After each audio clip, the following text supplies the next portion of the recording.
Speaking of reliability, a podcast with good friends talking with you about reliability engineering topics.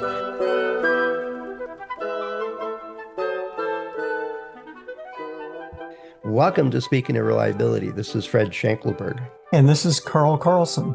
Hey, Carl, did you read your kids like bedtime stories or fairy tales? I was going to read my kids Grimm's fairy tales, but I found an original versions of it that were pretty gruesome. So we went and found another copy of it. Yeah, they really are grim.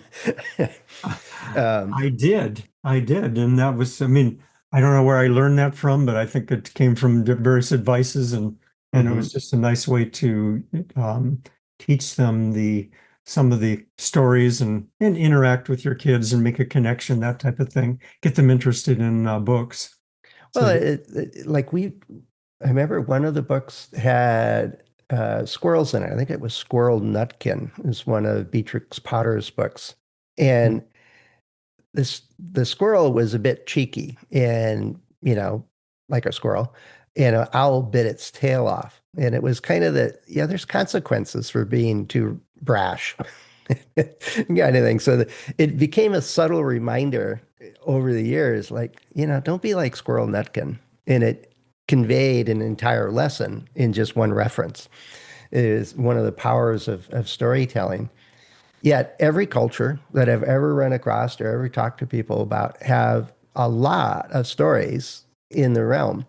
But back in our world, in reliability world, one of my favorite things to do with a client, usually we sit down for lunch someplace, and I ask, so what are the great, the big disasters that you've had to go through, big near recalls or all hands on deck, got to fix this, that kind of stuff. And they all had 3 stories, the top of mind. They all knew the legends and lore and everything. And it was, a big deal. What I found was that it usually was 3 deep, and that was it. And then if I went back 2 years later, it might be a different 3. So our long-term memory of these stories kind of faded unless it was really epic. Yet every organization has a set of stories they tell themselves. And it's amazing to me how that works. It's a way to pass on lessons learned, to this is the way we do things here, all kinds of things that go into storytelling. And I'm just scratching the surface of this whole topic. Oh yeah, and it is a wonderful topic. I'll just do a little self-revelation here. When I started out my career, I was not a good presenter, not a good teacher. I basically was a good engineer and understood the basics of engineering, and then I learned the basics of reliability, but I didn't know how to share that knowledge very well. And so when I started presenting, my presentations were very factual. They were like, okay, here's bullet number 1, or this is message number 1, and here it breaks down into these sub messages, and you need to do 1, 2, 3, 4, and well documented, cited. And the responses were fairly bland, like, good, you got it, thank you for that presentation. And but it never really took hold very well. Right. And somewhere someone taught me, and I don't remember where, the possibility of stories. And I had blown off stories as irrelevant, trivial distractions from the facts. And then they taught me this, and I listened to a couple of good stories from presenters, and it opened my mind to the subject to start learning more about stories. And then I started interjecting stories into the different modules that I was presenting. Not long one. That I think part of my learning there was keep it short, 1 minute, at the most 2 minutes, sharing something personal that relates to the message. And what a complete difference that made in connecting with the students, connecting with the people listening to the presentation, which could include, of course, people above me in management. And, my first thought was, what story could I possibly say or tell to a top manager? And there's a lot, right? and I practiced these, and this sounds a little silly a little bit, but I actually practiced the stories so that they followed the message and that I could deliver the stories in a way that was short but meaningful, and I interjected that, and the responses were fantastic. So I now use stories all the time, but like I say, it wasn't natural for me personally. Hmm. Yeah, like you, I've gotten better at it over time. And what I found, both in writing and in presenting, adding an anecdote here or there not only adds a break from straight facts and walking through a formula, for example, or an equation of some sort, it also allows the listener or the people we're communicating with to relate to the topic. They have much more likely that if I tell a story about an encounter in wildlife, like the raccoon raiding my trash can, uh, as a relatable, even if they've never experienced it themselves, they can visualize it, they can see it, they can smell it, they can understand that it's a problem and stuff like that. Now, I wouldn't use that story. I can't think of anything reliability related for Yeah. that particular one.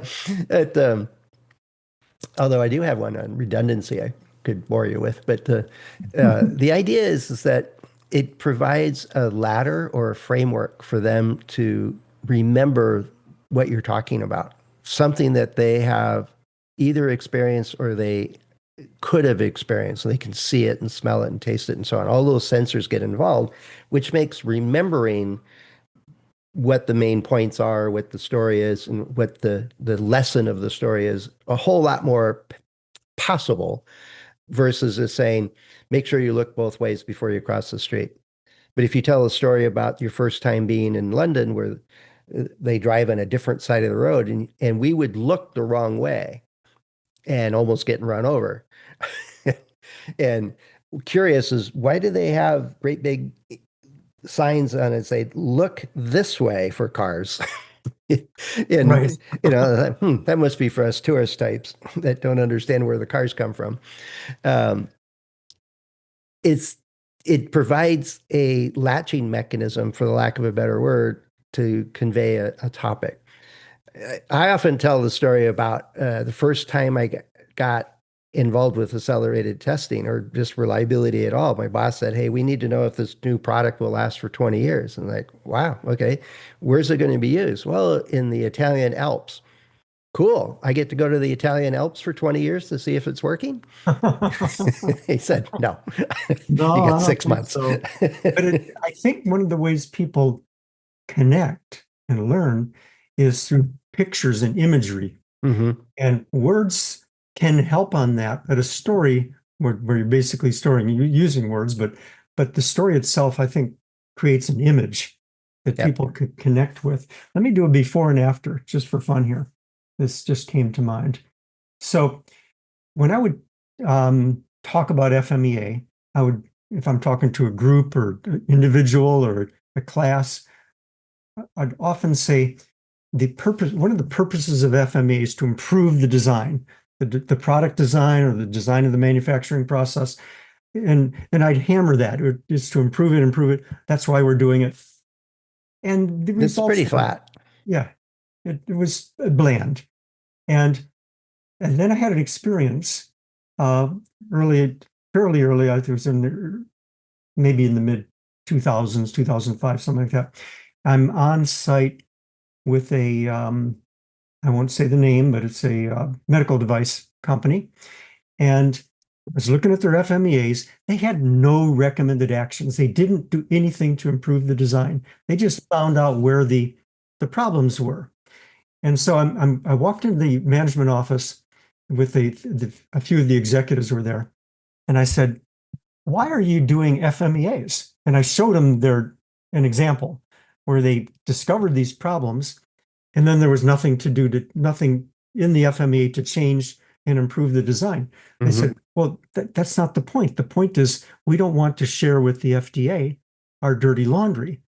And in other words, they didn't want to expose the fact that they didn't know what they were doing. They thought that was what the FMEA. And I said, no, no, no, no, no. It's the opposite. I'm sure the FDA is going to want to see that you understand what the problems were and then see how you fix them. And it opened up the door to them and they started that helped. So I share that story now when I'm talking about FMEA, not all the time, but if it feels right, I'll Hmm. share that story about a company and I won't give any names and that type of thing.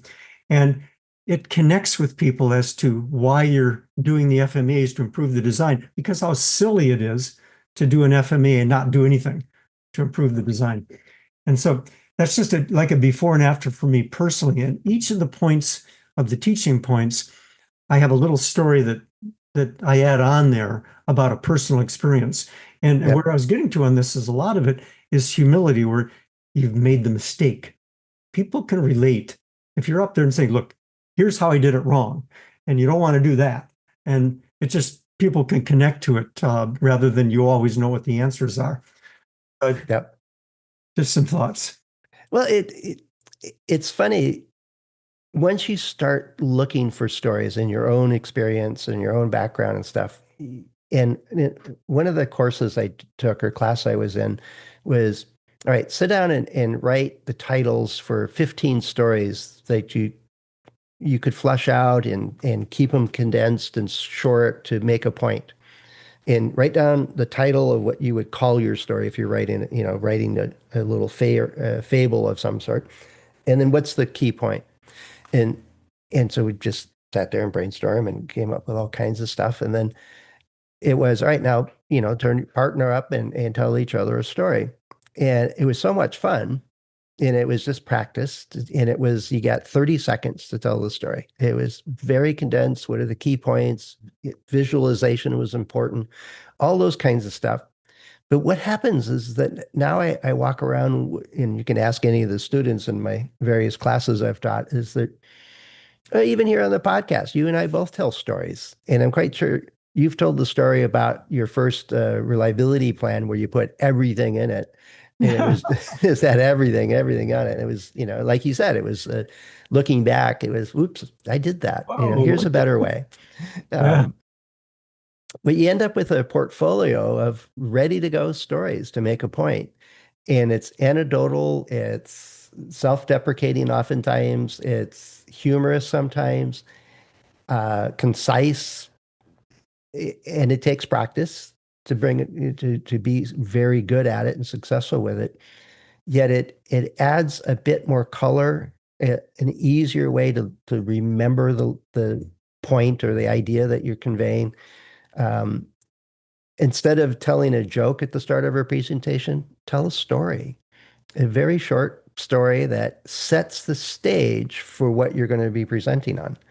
And You've just stimulated a bunch of thoughts. When you sorry about that. It's early, in the morning. like let me just start with you mentioned you can start with a joke. I would say to people learning to present or to tell stories, that type of thing, be very careful about humor.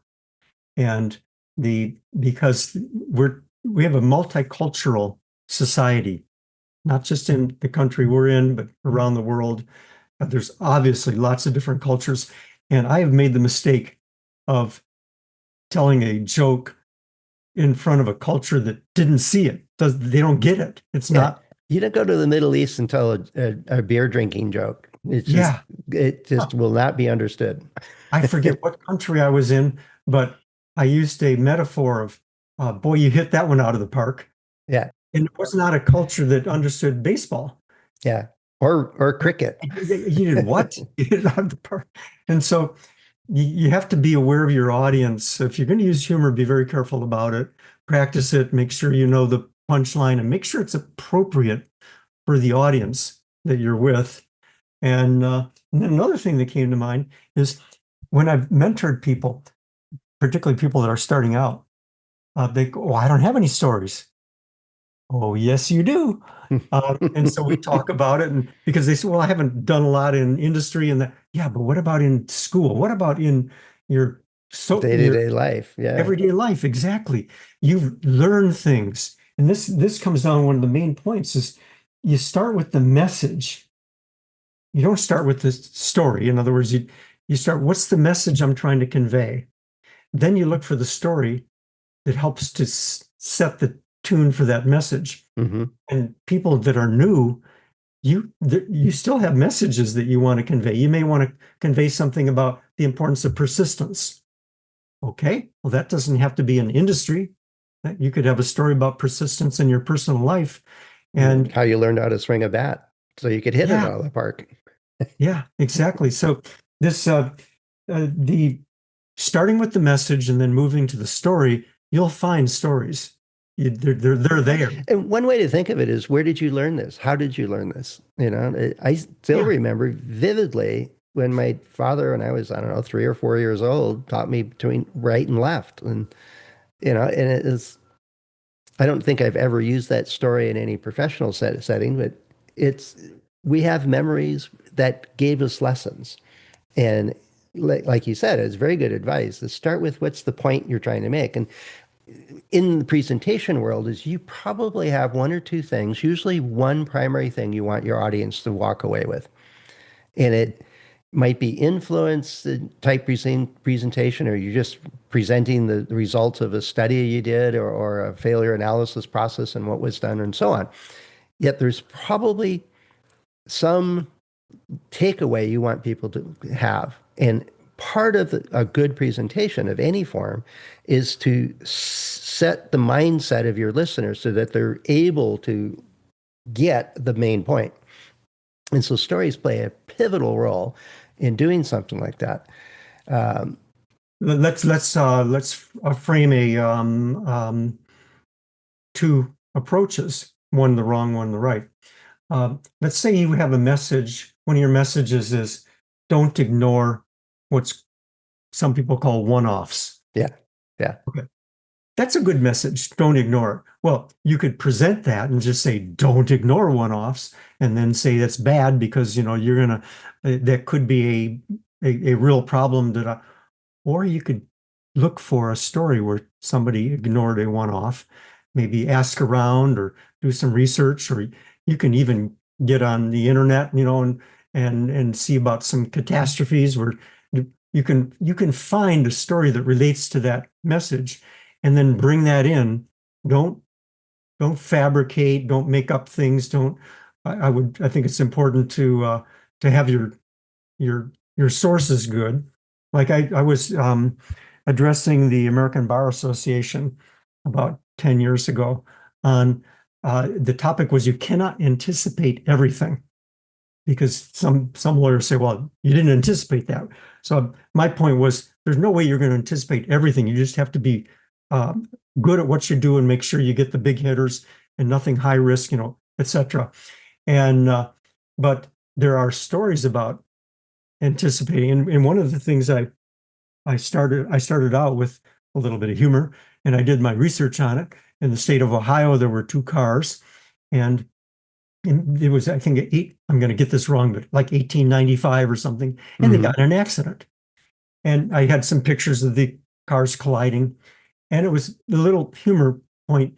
And the point is these somebody developed these new cars, and they just didn't anticipate them running into each other, and did they so they didn't have rules of the road, that kind of thing. Hmm. It was brand new. The the point is that the story opens up people's minds. It gets them. It's not so serious. They can accept what you're saying a little more, and they can visualize it. Oh, yeah. I have a story like that for and um, anticipating misuse of a product. Yeah, And I right. start with, I won't tell the story, but I start with, do you ever wonder why the glass on a flatbed scanner is so thick? I think Why is that yes, structurally so sound? right. Or Exactly. the You lid don't need doesn't those. open. Why don't you let the lid open all the way? What's the purpose of that? And so I use that as a starting and then tell the story. And it was right. It was from a team that made one of the first flatbed scanners, and the kinds of things they went to the library and got the biggest, baddest book they could find and dropped it on the glass and made it strong enough for that, but it wasn't enough. And then there's the rest of the story. Very good. That's a good one. And that notice that opened up by a question. Yeah, yeah. Is But it it's just there's there's so many ways to tell stories to embellish or set the stage or reinforce a point to get focus of your audience to this person knows what they're talking about. They have the experience. It's part of credibility. It's when done well, and we talked a few things about how do you do this well, yet when it comes across in your voice, it's really difficult to tell somebody else's story. You got to tell your own stories, because if you can be at that spot or in that conversation or know the details so well that it comes out naturally and it's not reading a script or anything like that, That's beautiful. it adds the emotional connection to the story to you, and it gets transferred in all of those aspects to your audience that they get it then. Yeah. And That's it what it's gives, all about. yeah, Just transfer, yeah. transfer. But The, it's one of those things that, yeah, don't be afraid of it. Pay attention to your favorite presenters and presentations and people that tell a story to what's the context? How did it make, what worked, what didn't work? Which ones do you avoid because they tell horrible stories? And take note of those things, pay attention to it, and it gives you a whole slew of clues to go about doing it. The other place I would go is, I want to say Nancy Durante, if I pronounce her last name right. She writes a bunch of books on presenting, but also includes the elements of storytelling. And Simon Carmen Simoni, I'm really getting her name wrong, um, I talks bet they're about in the our role of book because stories and you had a patterns and lot of stuff like that. citations in our book. Yeah, no, I probably could find it, but one of the issues is that we have way too many citations in the soft skills area. It's hard to find stuff. But anyway, there's plenty of ways you can go about learning to improve your ability to weave stories and anecdotes into your presentations and discussions and so on. Done well, they're extremely powerful for all kinds of reasons. So if you're listening to this, and I don't know, did any of these stories resonate with you or give you an idea, or did you suddenly remember a bunch of history, anecdotes from your past that you go, oh, you should hear this one? Let us know. Let us know what stories work for you and have made a difference, or what other issues that you have with reliability. We can go back to questions, and if you have any questions for us, that'd be good too. But there's plenty of ways to get in touch with us. Go over to accendoreliability.com/go/SOR. A couple of ways to get in touch with us there. Carl and I and the other hosts of the show are available on LinkedIn and our About pages. So plenty of options. Very good, very good. I just had one other thought that I wanted to share too. And because I do want to hear from people on this, like, what do you run into personally? I know engineers are often more introvert than extrovert, and I would suggest practice. Don't avoid stories, but practice them. Practice them until they are natural to you, and that you can overcome the tendency of introversion. And but yeah, we want to hear from you as to what your stories are about telling stories, and plus everything else about reliability. We want to hear from you. So great conversation, Fred. Yeah, thanks, Carl. Thanks for bringing up the topic.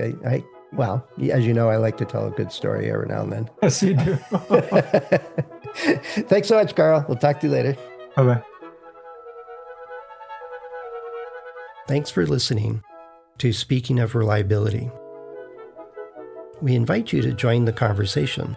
If you have a question or a topic that you think we should discuss in a future show, please let us know.